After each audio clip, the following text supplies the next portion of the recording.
ఆరోగ్యమే నిజమైన సంపద. సహజమైన జీవనంతో సంపూర్ణ ఆరోగ్యం. అస్సలాము అలైకుం వరహ్మతుల్లాహి వబరకాతు. యూనిటివ్ వెల్నెస్ పోడ్కాస్ట్కి స్వాగతం. నేను మీ మొయిన్ హమీది. రంజాన్ నెల ఎంతో ప్రాముఖ్యమైన పవిత్రమైన నెల. ఎన్నో వరాలు వెదజల్లే విశిష్టమైన నెల. ఇస్లాం ధర్మం మూల స్తంభాలలో రంజాన్ ఉపవాసాలు కూడా ఒకటి. ఈ రంజాన్ నెలలో ప్రపంచంలోని అన్ని దేశాలలో ముస్లింలు తప్పకుండా ఉపవాసాలు నియమ నిష్ఠలతో సాధిస్తూ ఉంటారు. రంజాన్ నెల ఉపవాసాలు ఆరోగ్యంతో ఉన్న ప్రతి మగవారికి ఖచ్చితంగా పాటించవలసింది ఉంటుంది.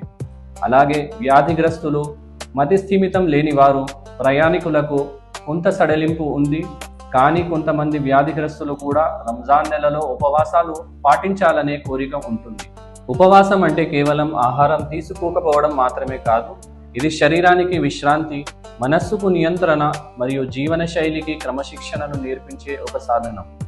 ఈ ముఖ్యమైన అంశంపై మనకు విశేషమైన అవగాహన ఇవ్వడానికి ఈరోజు మన పోడ్కాస్ట్లో ఒక ప్రత్యేక అతిథి మనతో ఉన్నారు. మెడికల్ సైన్స్ వెలుగులో రంజాన్ ఉపవాసాలు రచించిన రచయిత, వక్త మరియు డాక్టర్ అబ్దుల్ హక్ యునాని మెడికల్ కాలేజీలో అసోసియేట్ ప్రొఫెసర్గా సేవలందిస్తున్న గౌరవనీయులైన హకీం మొహమ్మద్ జఫర్ గారు. డాక్టర్ గారు, అస్సలాము అలైకుం వరహ్మతుల్లాహి వబరకాతు. మా పోడ్కాస్ట్కి స్వాగతం. మీ విలువైన సమయం కేటాయించినందుకు ధన్యవాదాలు. వాలేకుం అస్సలాం వరహ్మతుల్లాహి వబరకాతు. డాక్టర్ మొయిన్ గారు, మీ కార్యక్రమాన్ని నన్ను ఆహ్వానించేందుకు నేను మనసారా కృతజ్ఞతలు తెలియజేసుకుంటున్నాను. డాక్టర్ గారు, మొదటిగా ఫాస్టింగ్ అంటే ఏమిటి? దీని ఆరోగ్య లాభాల గురించి మా ప్రేక్షకులకు తెలియచేయండి. ఖచ్చితంగా మొయిన్ గారు, అరబిక్ భాషలో అల్ సౌమ్ లేదా సియామ్ అంటారు. అంటే ఏదైనా పని నుంచి ఆగిపోవడం. షరియత్ భాషలో అల్ సౌమ్ అంటే సూర్యోదయం నుంచి సూర్యాస్తమం వరకు తినడం, తాగడం మరియు సంభోగం నుంచి ఆగిపోవడం. దీనినే సౌమ్ అంటారు. పర్షియన్ భాషలో దీనిని రోజా అంటారు. మన భారతదేశంలో లంఘనం అని అంటాం. అంటే లంఘనం పరమౌషధం అనే సామెత కూడా మనం విని ఉన్నాము. ఇంకా ఉపవాసం అంటే అంటే దగ్గర, వాసం అంటే గడపడం. అంటే భగవంతునికి దగ్గరగా గడపడాన్ని ఉపవాసం అని అంటారు. కేవలం భోజనము, తిండి పానీయాలతో ఆగడమే కాకుండా భగవంతుని సన్నిధిలో, భగవంతుని స్మరణలో ఉండడాన్ని ఉపవాసం అని అంటారు.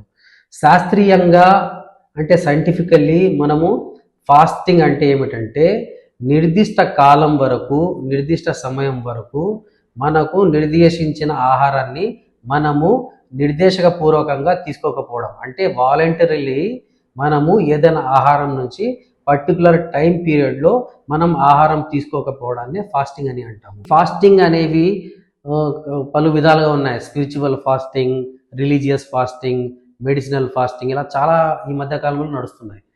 స్పిరిచువల్ ఫాస్టింగ్ అంటే ఇంకా మతపరమైన ప్రతి మతంలో కూడా ఉపవాసం అనేది ఒక రిచువల్గా ఉంది. వేల సంవత్సరాలుగా ఇస్లాం మతంలో కానీ, హిందూ మతంలో కానీ, జైనిజంలో కానీ, బుద్ధిజంలో కానీ, యోధు మతంలో కానీ అన్ని మతాలలో కూడా ఫాస్టింగ్ ఒక రిచువల్గా ఉంది. అలాగే మెడికల్ ఫాస్టింగ్ ఈ మధ్య కాలంలో ముఖ్యంగా యునాని వైద్యులు కానీ, ఆయుర్వేదిక్ వైద్యులు కానీ, న్యాచురోపతి డాక్టర్స్ వీళ్ళందరూ ఫాస్టింగ్ను ఒక మెయిన్ లైన్ ఆఫ్ ట్రీట్మెంట్గా ఎంచుకున్నారు. ఇదే ఫాస్టింగ్ వల్ల 2016 సంవత్సరంలో జపాన్ శాస్త్రవేత్తకు నోబెల్ బహుమతి కూడా వచ్చింది.